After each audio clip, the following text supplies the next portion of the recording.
Om Swastiastu, perkenalkan nama saya Imade Putra Semerdana dengan NIM 223111089.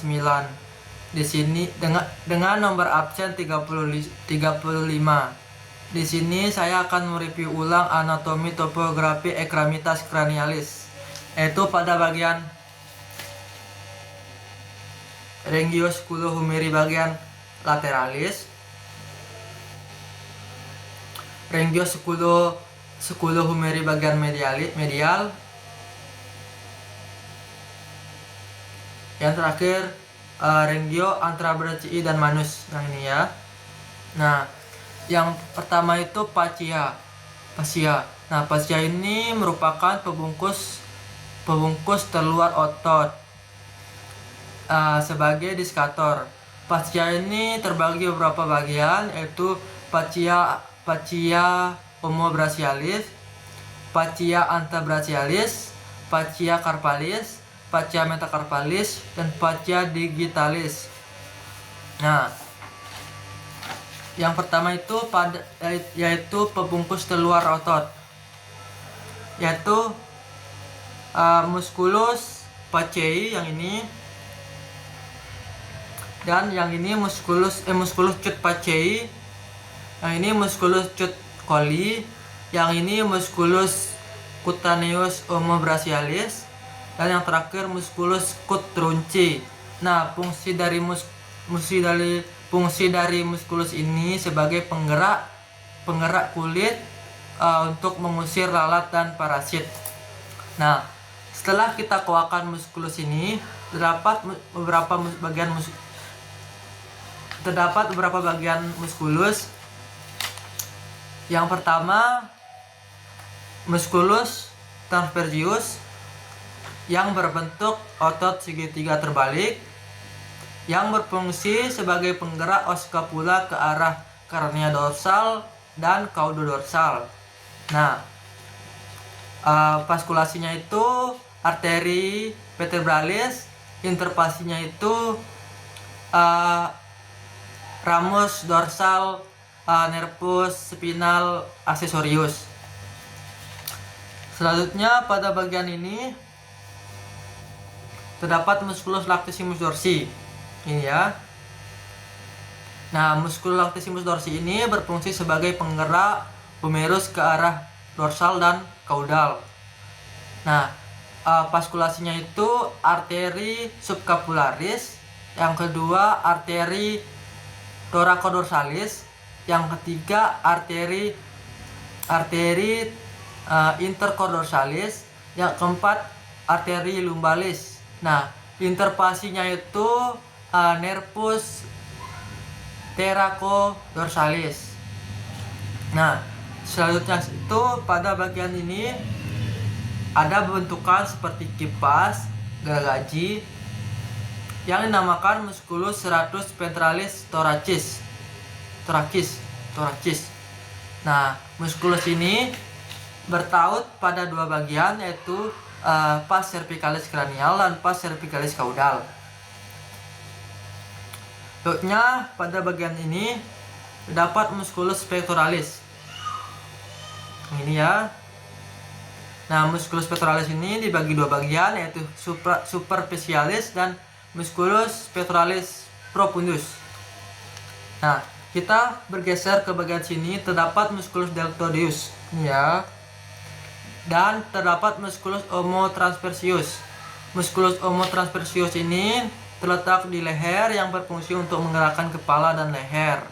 Nah, vaskulasinya itu arteri cervicalis superficialis dan arteri vertebralis. Nah, interfasinya itu nervus cervicalis. Nah, selanjutnya terdapat musculus brachiocephalicis yang ini ya.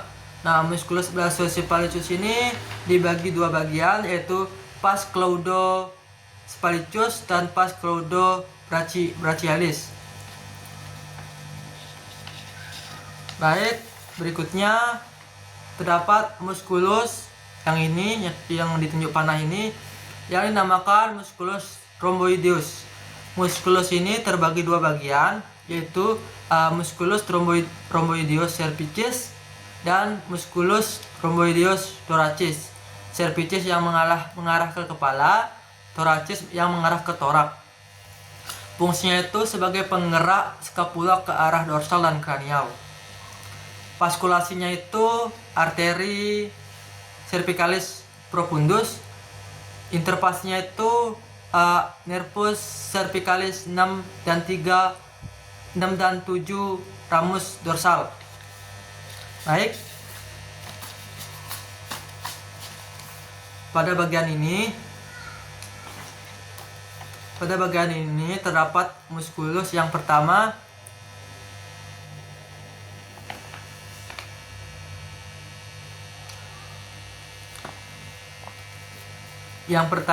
musculus supraspinatus, yang kedua musculus deltoideus. Maaf. Yang pertama musculus supraspinatus, yang kedua musculus deltoideus, yang ketiga musculus brachialis, yang keempat musculus infraspinatus, yang keempat musculus lactissimus dorsi, yang kelima musculus tensor pacei anterobrachii. Ini dua-dua ini sama, yang ini sama ini. Dan juga musculus tricep brachii caput longum. Dan yang terakhir musculus tricep brachii. Nah, yang pertama itu musculus supraspinatus. Nah, musculus supraspinatus ini terletak pada fossa supraspinata. Iya. Nah, berikutnya musculus deltoideus. Nah, musculus deltoideus ini dibagi dua bagian. Yang pertama acromialis dan scapularis. Nah, paling bawah ini yaitu musculus brachialis. Nah, bentuk musculus brachialis ini mempunyai struktur spiral yang terletak pada sulcus spiralis humerus. Nah, yang terakhir musculus infraspinatus. Musculus ini terletak pada fossa infraspinatus. Nah,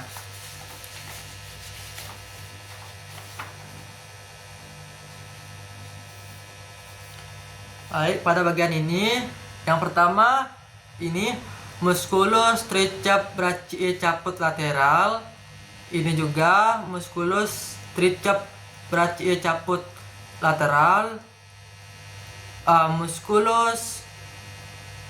Musculus bicep brachii yang ini, yang saya tunjuk ini, dan juga terdapat vena yaitu vena cephalica, dan yang ini terdapat musculus brachialis. Nah, pada bagian ini terdapat musculus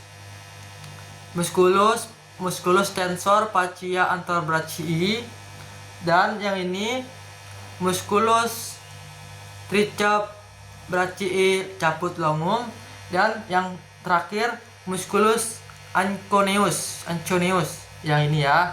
Nah, selanjutnya yang ini terdapat 3 musculus. Yang pertama musculus subscapularis, yang kedua musculus teres mayor, yang ketiga musculus corotobrachialis.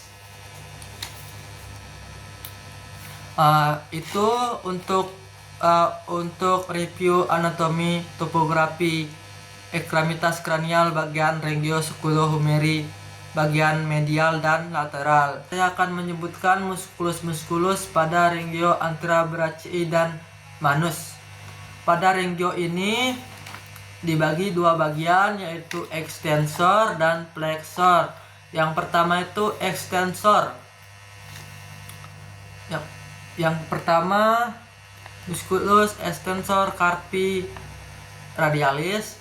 Yang kedua musculus extensor digitiga propius.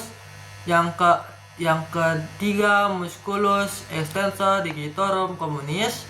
Yang keempat musculus extensor carpi obliquus. Yang kelima caput ulnaris musculus propius. Propius lagi. Caput ulnaris musculus flexoris digitorum profundi. Dan yang keenam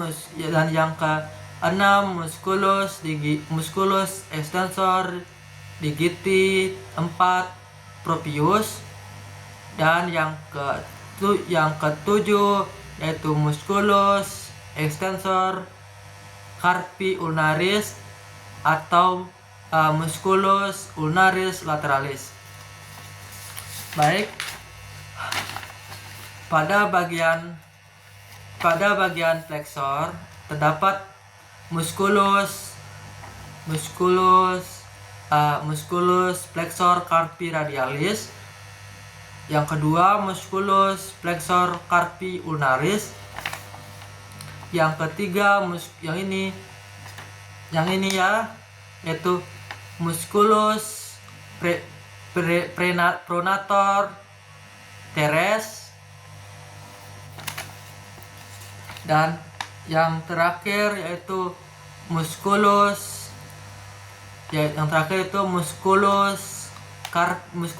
flexor carpi radialis.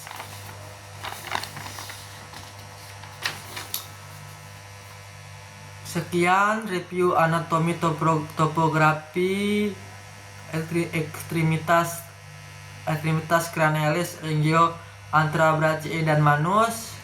Semisal dari semua review anatomi topografi pada bagian ringio sculo-humeri bagian medial, bagian lateral dan medial, dan ringio anterobrachii dan manus ada salah, mohon dimaafkan. Sekian, terima kasih.